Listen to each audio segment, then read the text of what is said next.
హనుమకొండ జిల్లా కరుణాపురంలోని క్రీస్తు జోసి చర్చి దగ్గర మనం ఉన్నాం. ఇది ఆసియాలోనే అతిపెద్ద చర్చిగా కీర్తింపబడుతుంది. దీని నిర్మాణానికి సంబంధించి కూడా భక్తులే భాగస్వాములై నిర్మాణం చేశారు. ప్రస్తుతం దాని నిర్మాణ శైలి ఏ విధంగా ఉంది, నిర్మాణంలో అనేక ప్రత్యేకతలు కూడా ఉన్నాయి. ఇంత విశిష్టమైనటువంటి నిర్మాణంతో చేపట్టిన క్రీస్తు జోసి చర్చికి ఉన్నటువంటి విశేషాలను మనం తెలుసుకుందాం.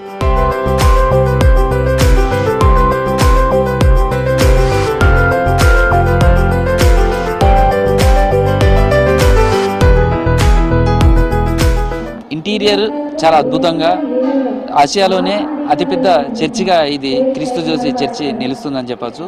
దీని ఇంటీరియర్ కూడా చూడవచ్చు, చాలా ప్రత్యేకంగా ఉంటుంది. ఇక్కడ ఉన్నటువంటి సౌండ్ సిస్టమ్స్ కావచ్చు, లేదా ప్రార్థన చేసేందుకు వచ్చేటువంటి వాళ్ళు కావచ్చు, తర్వాత ప్రార్థనలకు పాల్గొనే భక్తుల కోసం ప్రత్యేకమైనటువంటి ఏర్పాట్లన్నీ కూడా జరుగుతాయి. అయితే ఇక్కడ ఉన్నటువంటి ఈ చర్చికి ఉన్నటువంటి ప్రాధాన్యత ఉంది, ఎన్ని ఎకరాలలో దీని నిర్మాణం జరిగింది, ఎన్ని కోట్ల రూపాయల ఖర్చు జరిగింది, దీని అన్నింటినీ కూడా తెలుసుకునే ప్రయత్నం చేద్దాం. మనతోటి చర్చి నిర్వాహకులు ఉన్నారు, వాళ్ళతో కూడా మాట్లాడదాం.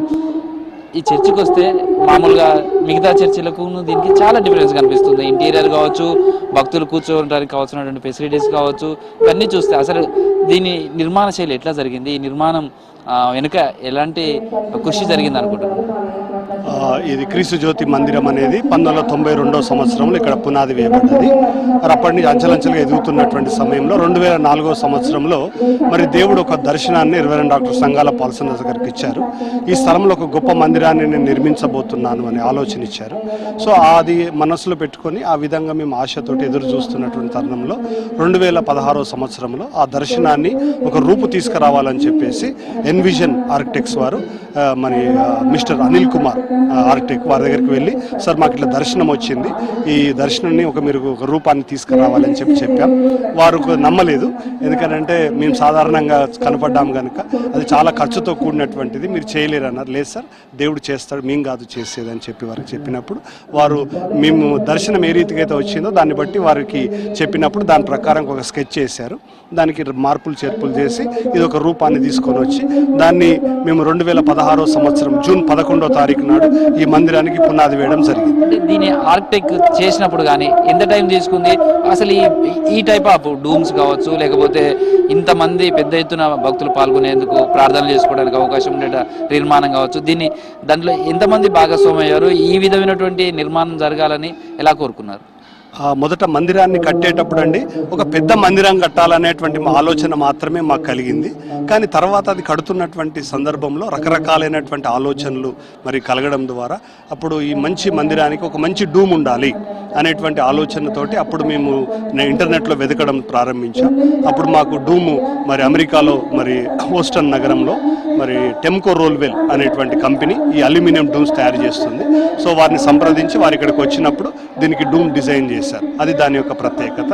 ఒక్కసారి మనం ఆ డూమ్ కూడా చూడొచ్చు, మొదలు మనకు స్టార్ ఆకారంలో కనిపిస్తుంటుంది. అంటే చెప్పండి సార్, అంటే దాని స్ట్రక్చర్ కావచ్చు, దానికి ఉన్నటువంటి నిర్మాణంకు సంబంధించినటువంటి వివరణ ఎట్లా ఉంటుంది? ఇది డూము మొత్తం ఫిట్టింగ్ కూడా అల్యూమినియం షీట్స్ తోటి తయారు చేయబడింది. టోటల్ అల్యూమినియం, లైట్ వెయిట్ ఉంటుందండి. మనకి ఎలాంటి స్ట్రక్చర్ మీద ఎక్కువ బరువు పడకుండా మంచి డిజైన్ ఉంటుంది. ఎనీ ఎయిర్ కానీ అన్నిటిని తట్టుకుంటుంది. తర్వాత ఈ అద్దాలు కూడా ప్రత్యేకంగా తయారు చేయబడినటువంటిది, ఎందుకంటే ప్రెషర్ ఇవన్నీ తట్టుకోవడానికి. తర్వాత దాంట్లో ఈ డూము యొక్క ముఖ్య డ్రాబ్యాక్ ఏంటంటే సౌండ్ ఇకో వస్తుంది బాగా. కాబట్టి దాన్ని మేము ఓవర్కమ్ చేసుకోవడానికి దాంట్లో రబ్బర్ షీట్స్ ఉపయోగించాము. దాన్ని కవర్ చేయడానికి అల్యూమినియం షీట్ను గోల్డ్ తోటి కోట్ చేసి పెట్టాము.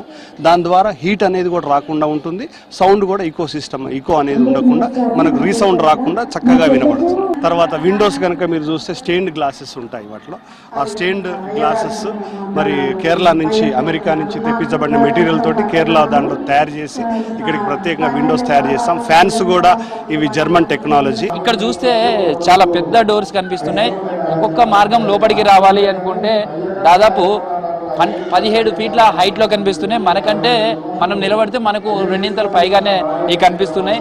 ఇవంతా కూడా డిజైన్స్ సార్. అంటే ఇంత పెద్ద డోర్స్ చాలా చాలా పెద్ద డోర్స్ కనిపిస్తున్నాయి. ఇంత పెద్ద డోర్స్ను అంటే వీటిని దీనికి ఉపయోగించినటువంటి కలప కావచ్చు, ఇది ఎక్కడి నుంచి తీసుకొచ్చారు, ఎట్లా తీసుకొచ్చారు? మనము దేవుని ఆలయం అంటే అదొక రాజగృహంగా మనం ఫీల్ కావాలని చెప్పేసి దీనికి పెద్ద డోర్స్ ఉంటే బాగుంటుందని 9 ఫీట్ల వెడల్పు 18 ఫీట్ల ఎత్తుతో నిర్మాణం. 3 దిక్కుల 3 రకాలైన డిజైన్స్ ఉంటాయి. మనకు ఫ్రంట్లో వచ్చేసి దేవుని దూతలు ఉంటాయి. ఇది ఒలివ చెట్టు, అటు సైడ్ ఏమో దీప స్తంభం ఉంటుంది మనకి. ఇంకా ఈ యొక్క పని ఉత్తరప్రదేశ్ నుంచి ప్రత్యేకంగా నైపుణ్యం గల వారిని తీసుకొచ్చాం. ఈ కర్ర మనకు చింటూరు డిపో నుంచి అక్కడ మనకు హరాస్లో మనం పాడడం జరిగింది. దాన్ని తీసుకొని వచ్చి ఇక్కడ నిర్మాణంలో వాడడం జరిగింది. మనం ఇప్పటి వరకు చర్చి లోపల ఉన్నటువంటి ప్రార్థన జరిగే సమయంలో ఉన్నటువంటి నిర్మాణ శైలి కావచ్చు అదంతా తెలుసుకున్నాం. తర్వాత అవుట్ సైడ్ దీని నిర్మాణం కూడా చాలా అద్భుతంగా ఉంటుంది. అది కూడా ఎలా ఉందో తెలుసుకునే ప్రయత్నం చేద్దాం.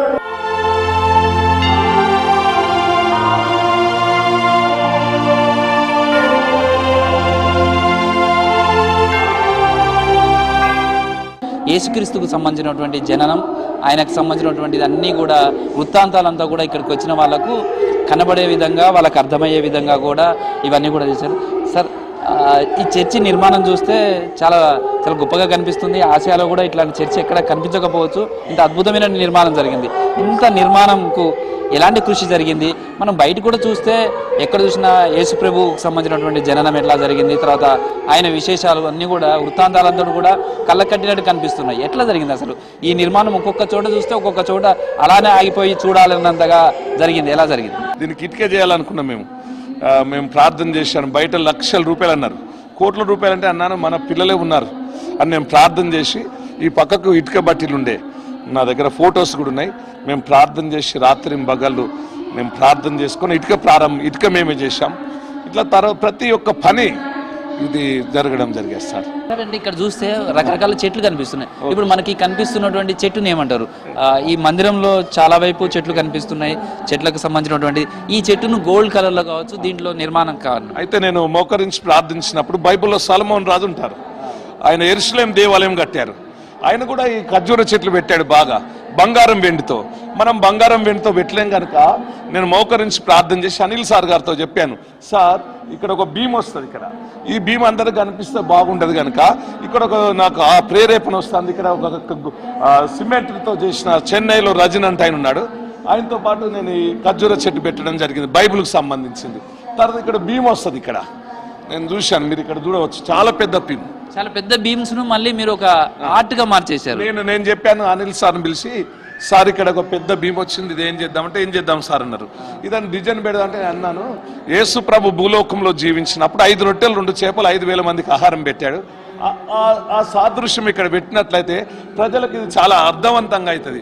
జయప్రకాష్ గారు, నేను అనిల్ సారు కూర్చున్నప్పుడు మోడర్న్ చర్చ్ కడదామన్నారు. మోడర్న్ నేను అనుకున్నా, నాకు ఎక్కువ చదువులేదు కదా, ప్రకాష్ గారు చూసి ఓ బాగుంటుందని వీళ్ళు అన్నారు. నేను అన్నాను, చర్చి ఇప్పుడు ప్లాన్ వచ్చి పిల్లలు నన్ను వేసినాక చూస్తే ఈ మోడర్న్ బాగలేదని నేను కళ్ళు మూసుకొని ప్రార్థించినప్పుడు ఇక్కడ సొలొమోను మహారాజు ఇలాంటి పిల్లలు కానీ అక్కడ సొలొమోను రాజు పెట్టిన డోర్ కూడా ఇదే బైబుల్ ప్రకారం జెరూసలేంలో. ఇక్కడ ఉండే దేవదూతలు అన్నట్టు, ఇక్కడ ఉండే అటు ఇటు. తర్వాత ఇక్కడ మందసం వస్తుంది, ఇక్కడ ఇప్పుడు గోల్డ్ అక్షరాలు తయారవుతున్నాయి, ఈ 10 ఆజ్ఞలు ఉంటాయి. ఈ విధంగా పరిశుద్ధ గ్రంథంలో ఉన్నదని ఇక్కడ నేను ఈ డోర్స్ పెట్టడం జరిగేది సార్. అసలు ఓల్వా చెట్టు దగ్గరికి వెళ్దాం. ఓల్వా చెట్టు అనేది ఎక్కడి నుంచి తీసుకొచ్చారు సార్? దాని లైఫ్ ఎంత ఉండొచ్చు? అది 1600 సంవత్సరాలు సార్. ఆ చెట్టు జెరూసలేం పోయినప్పుడు నాకు చిన్న మొక్క తీసుకోవాలని అడిగాను సార్. వాళ్ళు అన్నారు కదా, లేదు తీసుకోవద్దని చెప్పారు, ఇవ్వరని చెప్పారు. నేను అన్నాను, జెరూసలేంలోనే ఉండాలా, మా దేశంలో ఎందుకు ఉండొద్దు అని చెప్పి నేనేం చేశానంటే ప్రార్థన చేసి మోకరించి ప్రార్థన చేయగానే ఇంటర్నేషనల్ ఎగ్జిబిషన్ పడ్డది. ఇదిగో మరి ఆ ఎగ్జిబిషన్లో నాకు మెయిల్ పెట్టారు, మీరు అడిగారు కదా మీ చెట్టు తీసుకుపోవచ్చు అంటే అప్పుడు 15 లక్షలు సార్ ఈ చెట్టు తీసుకున్నప్పుడు. 1600 సంవత్సరాలు ఒకటి, 600 సంవత్సరాలు ఆ పక్క ఉంటుంది, 100 సంవత్సరాలది. ఈ విధంగా ఓలివిట్ చాలా అందమైన ట్రీ సార్. ఇప్పుడు మనం ఈ చెట్టును కూడా చూద్దాం. ఈ చెట్టుకు సంబంధించి కూడా ఇదే ఇప్పటి వరకు మనకు చెప్తున్నటువంటిది. ఈ చెట్టు గురించి చెప్పండి సార్, దీని గురించి. ఇది ఓలివ చెట్టు, ఇది చాలా బైబిల్లో ప్రత్యేకమైనది. దీనికి చావు అనేది ఉండదు మామూలుగా. హోలీనెస్, ఎవరైనా క్రీస్తుని కలిగి ఉంటే వాళ్ళు కూడా చనిపోయినా వాళ్ళలో జీవం ఉంటుందని బైబిల్లో ఉంది. పరిశుద్ధ గ్రంథంలో కూడా యేసు ప్రభు ఒలివల తోటకు పోయి ప్రార్థన చేశాడు. మరి అందుకోసానికి ఈ ఒలివ చెట్టు చాలా ప్రాముఖ్యతది. రాజులను అభిషేకించేది కూడా ఈ ఆయిల్తోనే. రాజులను అభిషేకించేది ఓలివ.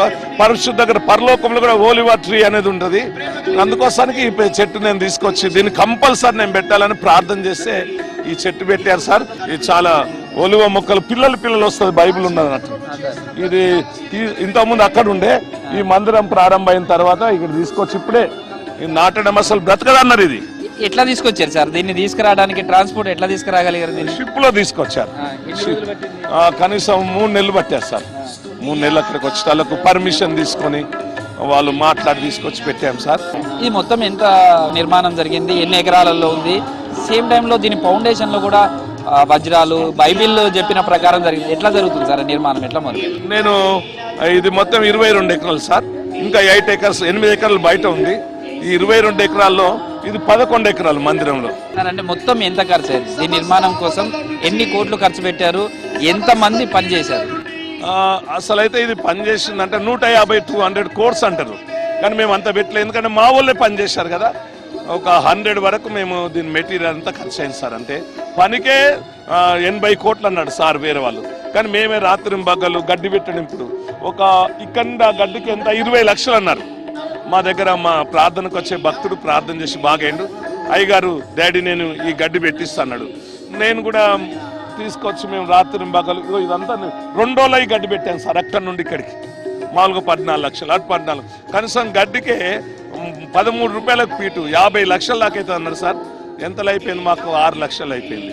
అట్లా ప్రతిదీ 50 లక్షలు, 1 కోటి రూపాయలు, 80 లక్షలు అన్నాయి. అంతా మొత్తం భక్తుల భాగస్వామ్యంతో ఈ నిర్మాణం మొత్తం కూడా పూర్తి చేయగలిగారు. అంతే సార్. ఎవరు దీంతో విదేశీ సహాయము, ఎవరు సహాయం, పేదల కష్టార్జితమే.